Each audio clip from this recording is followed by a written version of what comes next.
আসসালামু আলাইকুম।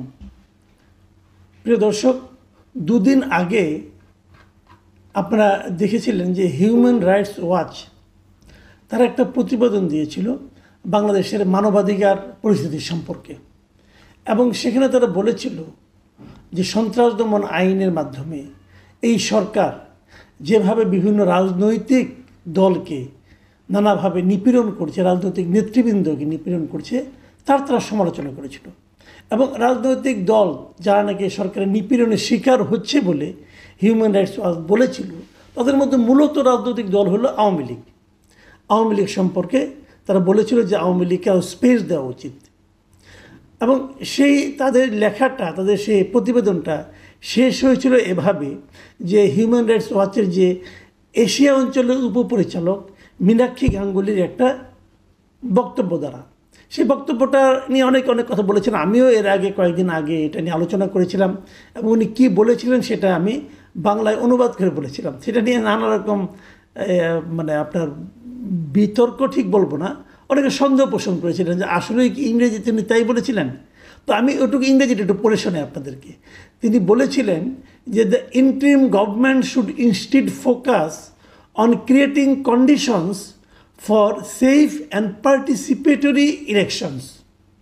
মানে মূল কথা হলো যে অন্তর্বর্তীকালীন সরকারের এই সমস্ত টর্চার যেগুলো আছে, এগুলো এই যে এন্টি টেররিজম ল এটসেট্রা, এগুলো না করে বরং তাদের অধিকতর মনোযোগ দেওয়া উচিত কিসে, একটা নিরাপদ ও অংশগ্রহণমূলক নির্বাচনের পরিবেশ তৈরি করার জন্য। মাথায় রাখবেন, পার্টিসিপেটরি ইলেকশন, এই কথাটা কিন্তু ওনারা বলেছিলেন। এখন পার্টিসিপেটরি ইলেকশন আপনি কীভাবে করবেন যদি যেই নির্বাচনে আওয়ামী লীগ ইলেকশন করতে পারবে না? এটা এখন মোটামুটি বোঝাই যাচ্ছে তারা আওয়ামী লীগকে নির্বাচন করতে দেবে না, আওয়ামী লীগকে নির্বাচনের বাইরে রাখবে। মানে ব্যালটে পেপার আপনি যখন ভোট দিতে যাবেন সেখানে নৌকা মার্কার কোনো প্রতীক থাকবে না।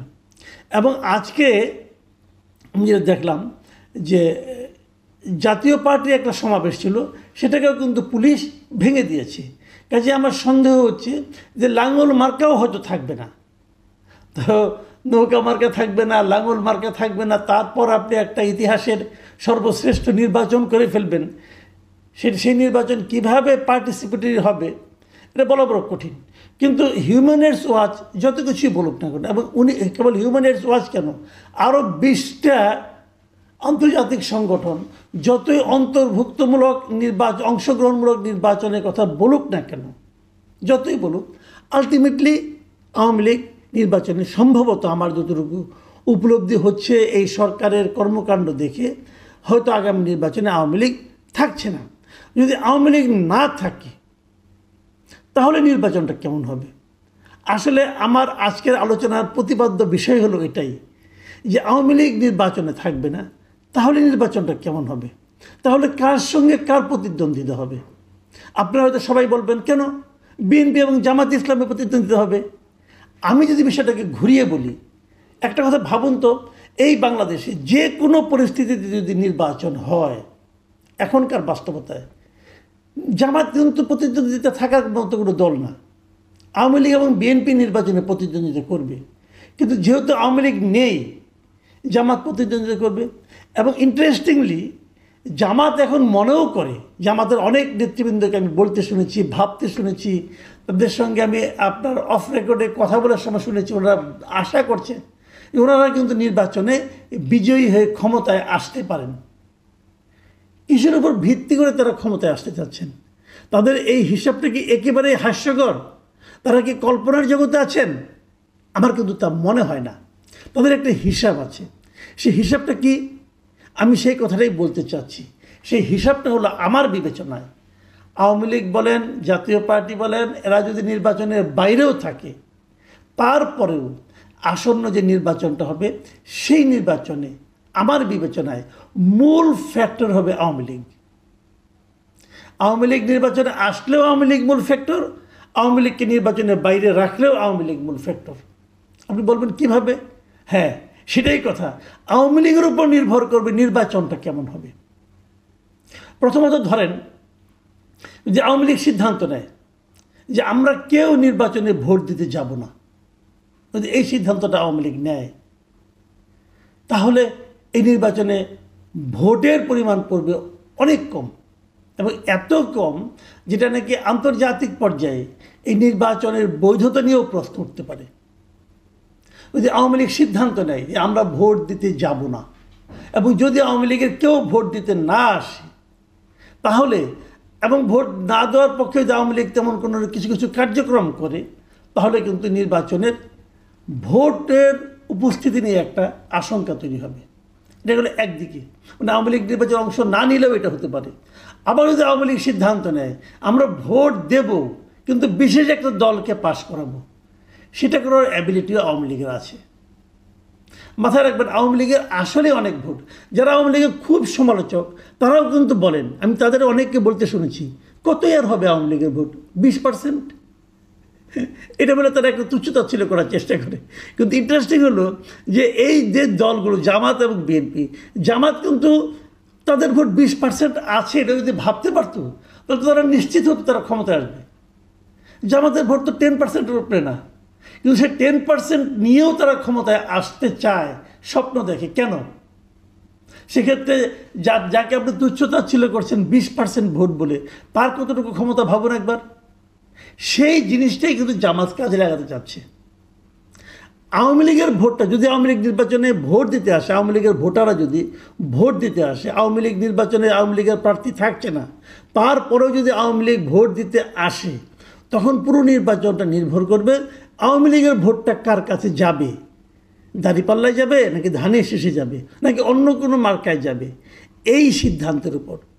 যদি জাতীয় পার্টি নির্বাচনে থাকে তাহলে কি সে লাঙ্গলে যাবে, সেটা কিন্তু তখন আবার আরেকটা রেজাল্ট নিয়ে আসবে। মানে সব কিছুই নিয়ন্ত্রণ করবে আওয়ামী লীগ।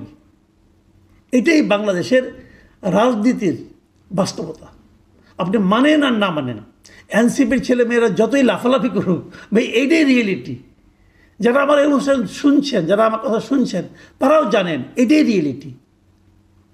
আওয়ামী লীগ খারাপ দল, কোনো সন্দেহ নাই। আওয়ামী লীগ গত 15 বছর অনেক কিছু করে, তারপরেও কোনো সন্দেহ নাই। কিন্তু তারপরেও বাস্তবতা হলো এই দেশে একটা বিপুল জনসংখ্যা আওয়ামী লীগকে চায়। কেন চায় সে প্রসঙ্গে আমি আরেকদিন আলাপ করব। সেটা আজকে প্রসঙ্গ না, কারণ আজকে এটা নিয়ে আলোচনা করা শেষ করা যাবে না। কিন্তু এই যে আমি কথাটা বললাম, আজকে আমি বিবিসি বাংলায় একটা নিউজ পড়লাম। বিবিসি বাংলার নিউজটা শিরোনাম ছিল, নির্বাচন তৃণমূলে জামাত বিএনপি টক্কর, দুই দলের নজর আওয়ামী লীগের ভোটে। খেয়াল করুন, দুই দলের নজর আওয়ামী লীগের ভোটে। ওনারা তৃণমূলের একটা জেলাকে নিয়ে আসছে, একটা জেলাকে কেস স্টাডি হিসেবে তারা নিয়ে আসছে। সেটা কোন জেলা? সিরাজগঞ্জ। তারা সিরাজগঞ্জ তাদের রিপোর্টার পাঠিয়েছে এবং তারা সেখানকার ভোটারদের সঙ্গে আলাপ করেছে, প্রার্থীদের সঙ্গে আলাপ করেছে, রাজনৈতিক দলগুলো কে কী করছে ভোট পাওয়ার জন্য সেগুলি নিয়ে তারা আলোচনা করেছে। এবং সেখানে তারা বলেছে যে এখানে 6টি আসন আছে এবং সবগুলিতেই বিএনপি বলেছে তারা জিতবে, জামাত বলেছে তারা জিতবে। এখন দুইজনের ব্যাখ্যা দুই ধরনের, কিন্তু দুইজনের কথাতেই তারা এইটা প্রকাশ করেছে যে তারা আশা করছে যে আওয়ামী লীগের ভোটগুলো তারা পাবে। দেখুন কি নিয়তি! একটা দল যাদের একটা বড় সংখ্যক ভোট আছে, তাদের ভোট নিয়ে তারা টানাটানি করছে, আর সেই দলটাকে নির্বাচনে আসতে দিচ্ছে না। সেই দলটা আসলে নির্বাচন অপবিত্র হয়ে যাবে, কিন্তু সেই দলের ভোটগুলি পেলে আর কেউ অপবিত্র হবে না। এটা হলো কি রাজনীতি। হ্যাঁ, রাজনীতির মধ্যে বলে না, রাজনীতির মধ্যে পলিটিক্স ঢুকে পড়ছে। এই হলো রাজনীতির পলিটিক্স, যে আওয়ামী লীগ অচ্ছুত, আওয়ামী লীগ না পাক, তাকে নির্বাচনে আসতে দেওয়া যাবে না। কিন্তু আওয়ামী লীগের যে ভোটার, তারা যদি আমাদেরকে ভোট দেয় তাহলে সেটা হবে পুত পবিত্র ভোট। সেই ভোট দিয়ে আমি নির্বাচনে বিজয়ী হয়ে ক্ষমতায় যাব। বাহ, কি চমৎকার! শুনেন, দুই দলের ওরা আলাপ করেছিল। আমি দুজনের বক্তব্য আপনাদের একটু পড়ে শোনাই। সিরাজগঞ্জ জেলার বিএনপির যে সহসভাপতি আছে অমর কৃষ্ণ দাস, তিনি বিবিসিকে বলেছেন যে গণতন্ত্রের প্রয়োজনেই আওয়ামী লীগের সাধারণ ভোটাররা বিএনপিকে সাপোর্ট করবে। মানে গণতন্ত্র, বিএনপিকে সাপোর্ট করলে গণতন্ত্রের যে প্রয়োজনীয়তা সেটা মিটবে। কীভাবে মিটবে ওটা উনি ব্যাখ্যা করেছেন। উনি বলেছেন বিএনপি একটা গণতান্ত্রিক দল, যারা রাষ্ট্রীয় ক্ষমতায় গেলে দেশে পূর্ণ গণতন্ত্র প্রতিষ্ঠিত হবে। পূর্ণ গণতন্ত্র প্রতিষ্ঠিত হলে সকল দল রাজনীতি করার সুযোগ পাবে। সেক্ষেত্রে বিএনপিকে ভোট দেওয়ার সম্ভাবনা হচ্ছে সবচেয়ে বেশি। মানে একটা টোপ দিচ্ছে যে তোমরা বিএনপিকে ভোট দাও, বিএনপিকে যদি ভোট দাও তোমাদের উপরে যে নিষেধাজ্ঞা আছে এটা উঠে যাবে, তোমরা রাজনীতি করার সুযোগ পাবে। ঠিক আছে, একই রকম টোপ কিন্তু জামাতের আছে। আওয়ামী লীগ যখন প্রশ্ন করে এই যে টোপ দিচ্ছ, আমি নির্বাচন করার সুযোগ পাবো, রাজনীতি করার সুযোগ পাবো, তো এখন তুমি দিচ্ছ না কেন? এখন যখন আমাকে নিষিদ্ধ করা হলো, স্থগিত করা হলো, তখন তুমি বাধা দিলে না কেন? পরে তুমি আমাকে দিবা। বাহ, কি দারুণ কথা। হ্যাঁ, আবার দেখেন জামাতে ইসলাম কি বলতেছে। জামাতে ইসলামের নেতারা এখানে নিয়ে আসছে নিরাপত্তার ইস্যুটাকে, মানে আওয়ামী লীগকে তারা নিরাপত্তা দেবে এটা বলতেছে। আওয়ামী লীগকে বিপদে কিন্তু তারাই ফেলাইছে, বিপদে ফালাইয়া বলে যে তোমাদেরকে আমরা নিরাপত্তা দেব। শুনেন, উনি এই জামাত ইসলামের ওখানকার যে উল্লাপাড়া উপজেলা, সেখানকার আমির কি বলেছেন? তিনি বলেছেন কিছু সংখ্যক আওয়ামী লীগের সাধারণ সমর্থক হয়তো ভোট দেওয়া থেকে বিরত থাকতে পারে, কিন্তু অধিকাংশ লোক ভোটটা তাদেরকে দেবে যাদের কাছে তারা নিরাপদ।